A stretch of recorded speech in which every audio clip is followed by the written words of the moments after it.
Now, we've heard a lot about Camp Firefly on the show already, but now we get to hear about it from one of the campers. It's Chase Samuel, and it's so great to have you with us today. You shared your story on the podium earlier, and it was very moving, and just what made it so for me was your confidence. You could really see that shining. So let's talk about how you got involved with Camp Firefly and what it means.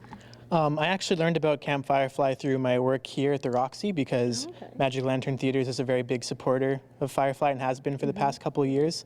So that's how it first came into my knowledge.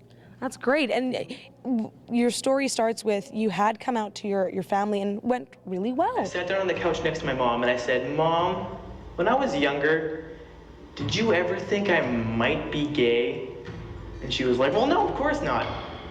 So that made it a lot harder, so I just had to come out and say it. Then I said, "Well, I'm for sure bisexual." And she said, "Well, okay, I guess." But then yeah, it was, well, because this is something that we really hadn't talked about ever, so it was, I really didn't know what to expect. I really went out on a limb, but I think it really did turn out pretty great, yeah.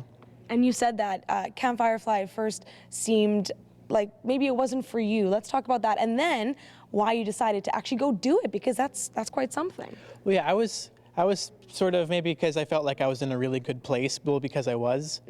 So I kind of thought that maybe a camp for queer youth would be more like to help people who maybe had been depressed or didn't have the family support that I had. But when people started sort of like talking, like high school, like rumors and such, that's when I kind of figured that maybe I didn't have as strong a support and I wasn't as confident as I really thought I was. well, I guess when I was first coming out, I guess I told a few wrong people, so word got out without me wanting it to. So that's when I figured that maybe I could reach out to other resources. Exactly. Now, your mom, Dawn, who's with us right here, you also spoke, and let's talk about it from a parent's point of view. Just having Chase speak with you and then, of course, take the step to go to camp and to learn more. Well, it was a big surprise to us and wasn't something that we'd really ever considered. And I guess our biggest concern was, okay, like at first it seemed like a complication, you know, but the more we realized that it's trying to pretend to be anything other than yourself is a lie. It's and trying to live with a lie it's like the girl said, like it's poison.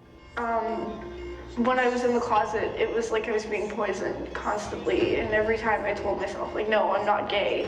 No, yeah, she's pretty, but I can't look at her, and it made me sick. It made me so sick to hold it all in, and then when it came out, it was like I threw up. We just decided that we were going to be as supportive, and it doesn't change anything at all about the way we feel about our son. He amazes us in just the fact that he is the strong person that he is, and the skills that he gained from going to the camp have just accentuated that.